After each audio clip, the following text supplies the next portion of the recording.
So we were talking about gaps. I want to make sure that you understand that while you're thinking about attacking the gap, that on this napkin, you are also drawing out your company's organizational chart. Now, this is a little different.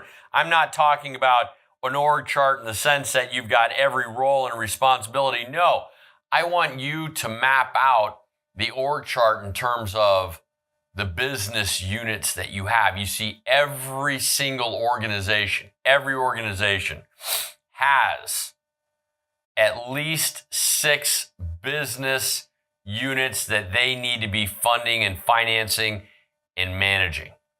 Strategy should be at the center of this. If you recall, strategy is your vision, right? It's your vision. And we talked in the last class about building trust, about building accountability, and creating a culture, right? Creating a culture. So all the things that you would do and would not do will be right here. You also need to have some clear understanding as to finance. Now let's talk about that a little bit. This is an important topic. What is it that you're going to need? You're going to need assets. Those assets, the first assets that I want you to start looking at when it comes to acquisition of resources is people. These are your most important assets. Hands down, your most important, especially in our space. We are in the customized space. We are not, just so you understand, this course is about startups and smaller enterprises doing less than, say, 80 to 100 million in revenue. Your people are your most important asset. I don't want you to think about the volume game. I want you to think about the quality game. And your people are the ones that are going to allow for that. Not only will they have the competencies and capabilities, but they're also going to be able to give your customers the experience that they need, that they require. Think of businesses in your space that give a great experience. And I've talked, you don't go to Starbucks for coffee. I've got news for you. You go to Starbucks for the experience. There's a lot of places. I don't particularly drink coffee. I don't drink coffee, but there are a lot of places that I understand that make great coffee, better than Starbucks. Why do you go to Starbucks? The experience. You also go there for the image. And some of you go there with your laptops or your MacBooks, right? Your Macs. I am creating the next internet, right? Whatever, right? You got to show you that you've got a Mac there, right? That's the thing to do at Starbucks. But nonetheless, finance, I want you to think about funding your people first before assets. People will solve problems for you. They will, and where are you going to get this money? Initially, your people, the people that you're going to be bringing into this, they're going to have to sacrifice. You might have to cut them a piece of equity. Imagine this is 100% of your organization, your future organization. And initially, let's just say it's 50-50. You and your partner that you've been talking to at the cafe, writing this out on the napkin. But then you have some additional people that you need to bring on board. So you're going to slice them a piece of the pie. And I want to pause it here because what happens if they end up staying for only 2 or 3 months and you've given them, say, 5% of the company and then they leave? You give them what's called a vesting schedule. You see how many tactics are within the strategy? A vesting schedule, meaning that you have to be here for 12 months or 18 months or 24 months in order for that 5% to be yours. If you leave before then, it's gone. But you're going to be putting in the sweat equity, the blood, sweat, and tears that I am too. And you might, as a vesting schedule, you can say it's going to be one lump sum in 12 months, or you can say, in 6 months, I'll give you one of that 5%. In the other 6 months, I'll give you another one. And by the 18th month, I'll give you the remaining balance 3%, right? So this is how it works on the napkin. Right? And while you're building this out and while you're hiring these people, they are going to be effective in your operations and your sales, marketing, right? Now let's talk about operations for a little bit. Under operations, we have research and development, innovation. We've talked about killing your own products many times. In order to do that, you need to be innovating, iterating. It's a generative process. You need to continually move forward, and you've got competitors that are trying to outdo you. Imagine, let's look at it. Let's look at it like this. And there are lots of these. I draw these all the time. Imagine that you have a product, and let's just say you put sexy and functional. And let's say that your Apple, is it sexy? Absolutely. Right? Absolutely. And here you are. Here's the iPhone X. What is it that Samsung's trying to do? Samsung is trying to flank you. And Samsung wants their product to be even sexier and more functional. You've got to continue. You've got to continue to compete. And let's look at this. And you could have numerous. I do this all the time. Numerous charts that tell you where you compete. How about image? And we'll say quality. How about speed? And let's say durability. These, whatever it is, you've got to chart this. Where is it that you compete?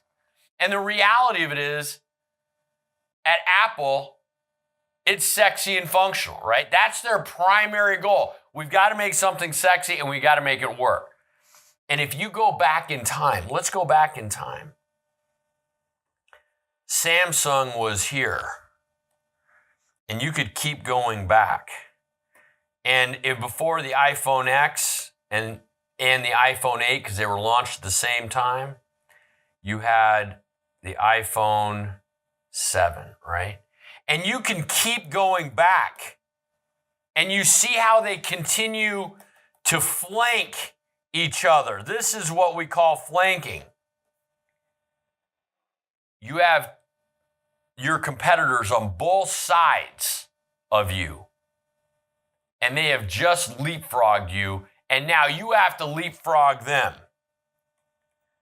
Make sure that in your operations that you have a hard focus on research and development.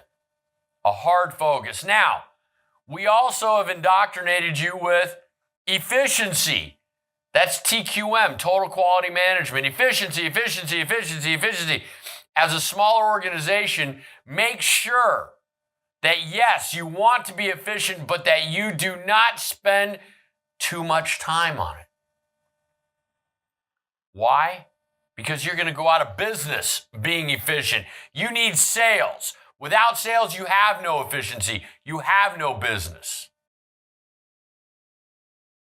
But yes, you do need to constantly improve. And that's going to be incremental. I don't want you taking big chunks out of your day or out of your employee's day to try to become more efficient. How many of you have seen this? Where you're in a small organization or even a big organization, and that unit needs money. And those people that are trying to be more efficient don't want anything to do with sales. This is just my job. I'm here to make everything more standardized. Not very effective when you need money, right? But lean. Lean, my friends, is about reducing waste. And Six Sigma is about reducing variability. And what does this equal? This equals standardization. And I don't like standardization so much. I want you to be more efficient, but I want you to be more customized. Yes, you can.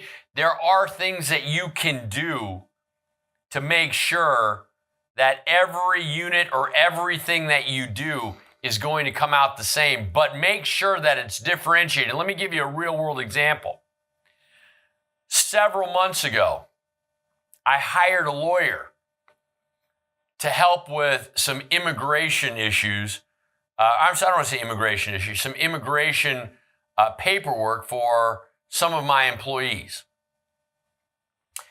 And